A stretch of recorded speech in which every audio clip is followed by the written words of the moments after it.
नमस्कार दोस्तों, आज हम आपको सुनाएंगे आषाढ़ पूर्णिमा की पावन कथा, जिसे व्यास पूर्णिमा और गुरु पूर्णिमा भी कहा जाता है।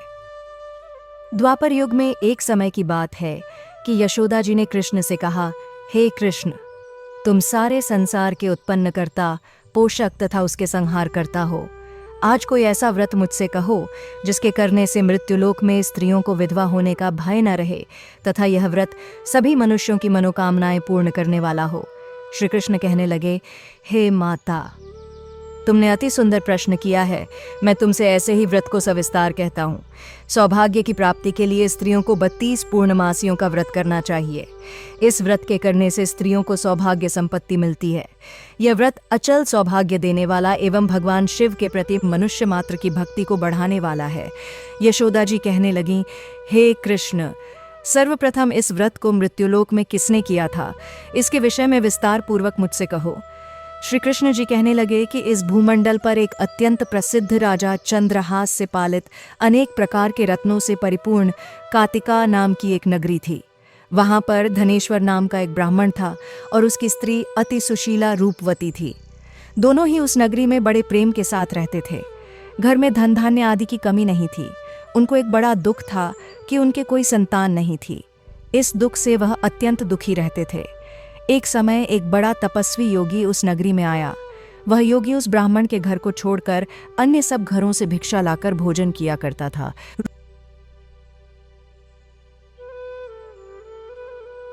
ब्राह्मण था और उसकी स्त्री अति सुशीला रूपवती थी।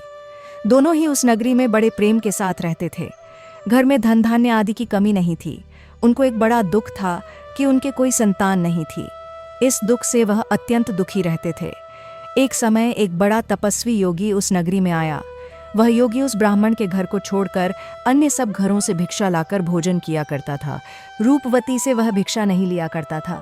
उस योगी ने एक दिन रूपवती से भिक्षा न लेकर किसी अन्य घर से भिक्षा लेकर गंगा किनारे जाकर भिक्षान्न को प्रेम पूर्वक खा रहा था कि धनेश्वर ने योगी का यह सब कार्य किसी प्रकार से देख लिया।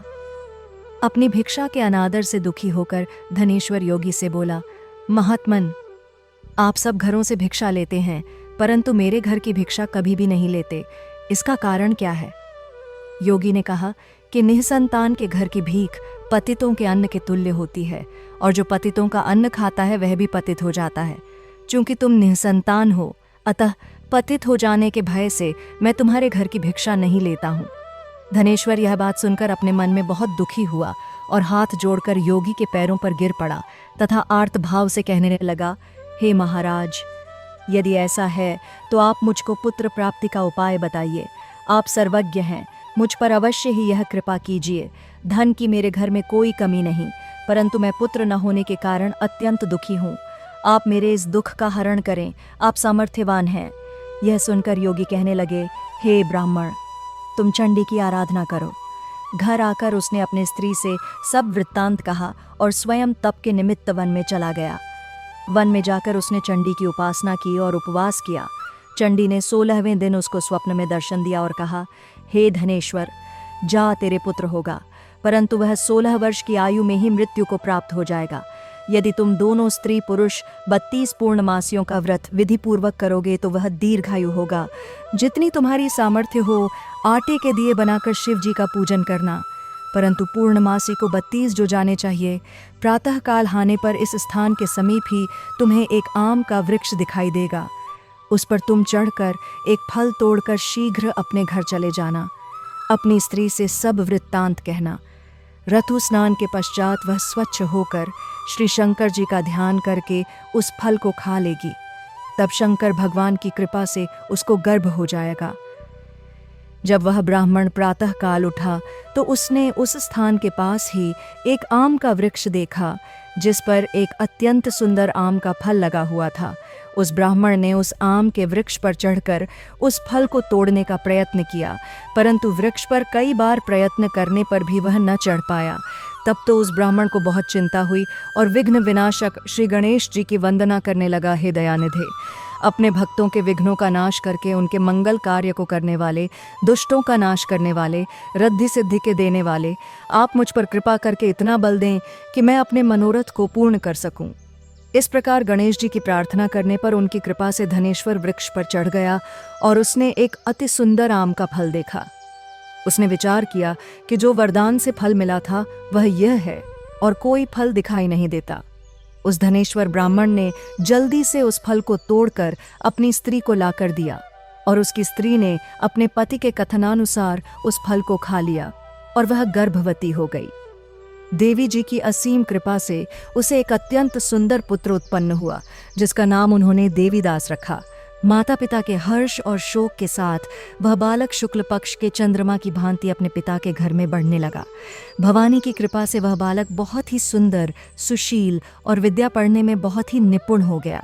दुर्गा जी की आज्ञानुसार उसकी माता ने 32 पूर्णमासी का व्रत रखना प्रारंभ कर दिया था, जिससे उसका पुत्र बड़ी आयु वाला हो जाए।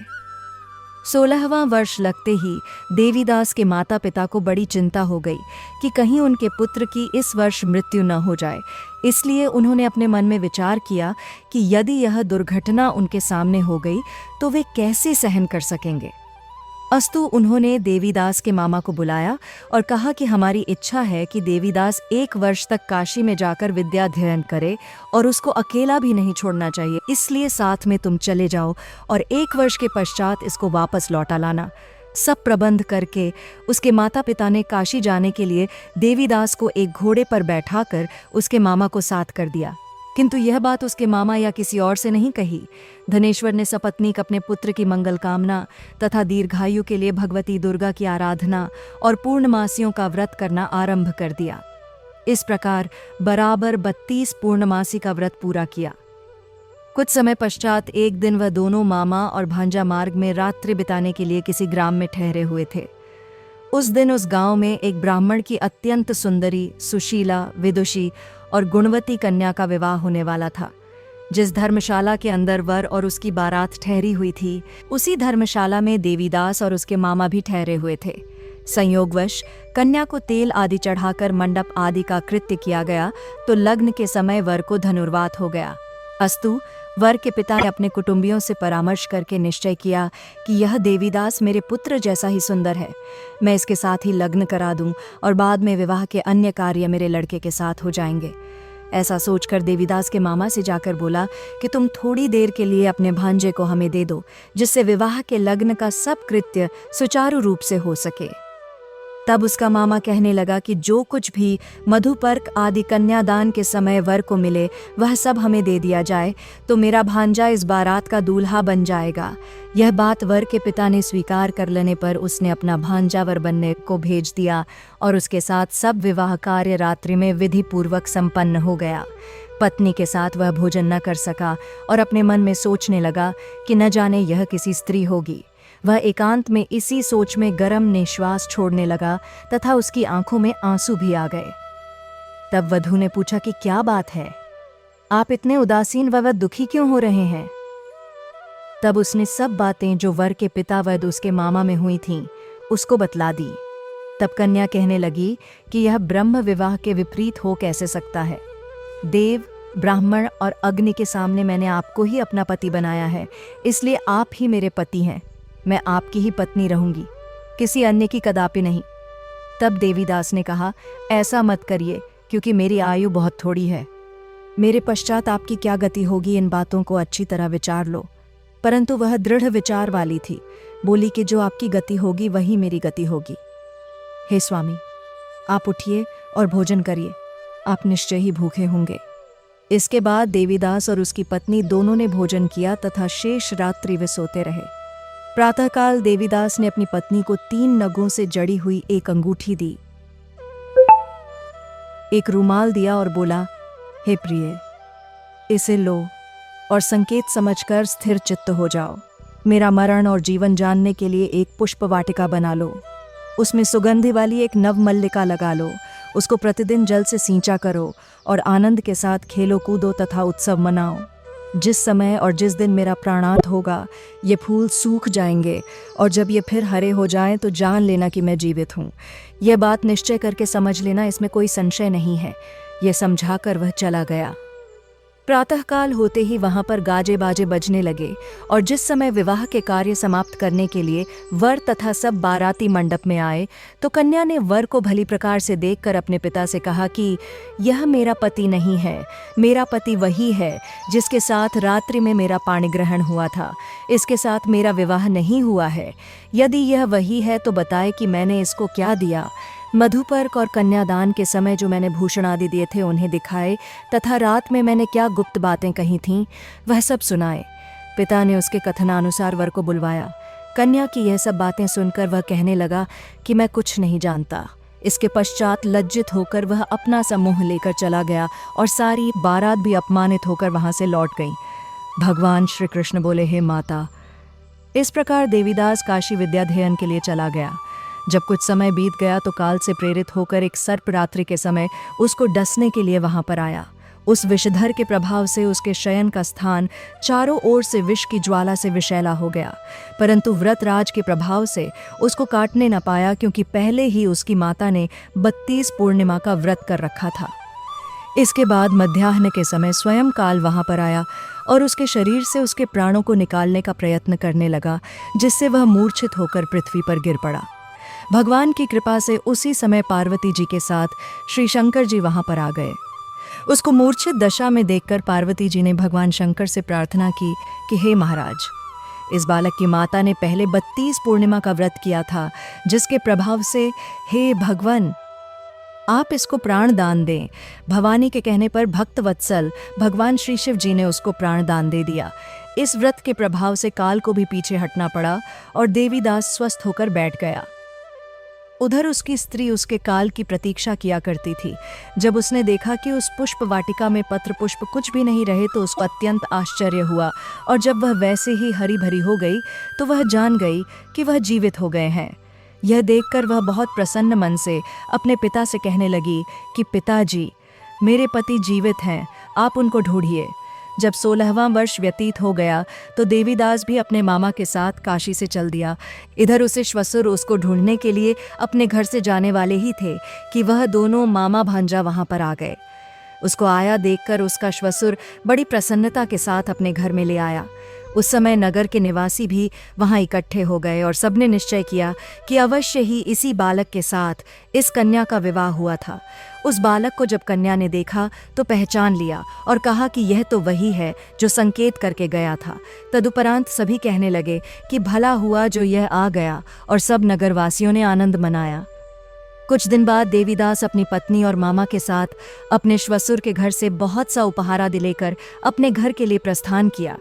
जब वह अपने गांव के निकट आ गया तो कई लोगों ने उसको देखकर उसके माता पिता को पहले ही जाकर खबर दे दी कि तुम्हारा पुत्र देवीदास अपनी पत्नी और मामा के सहित आ रहा है। ऐसा समाचार सुनकर पहले तो उन्हें विश्वास ही नहीं हुआ, किंतु जब और लोगों ने भी आकर उनकी बात का समर्थन किया तो उनको बड़ा आश्चर्य हुआ। लेकिन थोड़ी देर में देवीदास ने आकर अपने माता पिता के चरणों में अपना सिर रखकर प्रणाम किया और उसकी पत्नी ने अपने सास श्वसुर के चरणों को स्पर्श किया तो माता पिता ने अपने पुत्र और पुत्रवधू को अपने हृदय से लगा लिया और दोनों की आंखों में प्रेमाश्रु बह चले। अपने पुत्र और पुत्रवधू के आने की खुशी में धनेश्वर ने बड़ा भारी उत्सव किया और ब्राह्मणों को भी बहुत सी दान दक्षिणा देकर प्रसन्न किया। श्री कृष्ण जी कहने लगे कि इस प्रकार धनेश्वर 32 पूर्णिमाओं के व्रत के प्रभाव से पुत्रवान हो गया। जो भी स्त्रियां इस व्रत को करती हैं वे जन्म जन्मांतर में वैधव्य का दुख नहीं भोगती और सदैव सौभाग्यवती रहती हैं। यह मेरा वचन है, इसमें कोई संदेह नहीं मानना। यह व्रत पुत्र पौत्रों को देने वाला तथा संपूर्ण मनोकामनाओं को पूर्ण करने वाला है। 32 पूर्णिमाओं के व्रत करने से व्रती की सब इच्छाएं भगवान शिव जी की कृपा से पूर्ण हो जाती हैं। दोस्तों, अगर कथा आपको पसंद आई है तो वीडियो को लाइक कर दीजिए, कमेंट कर दीजिए और अपने दोस्तों के साथ शेयर करना मत भूलना।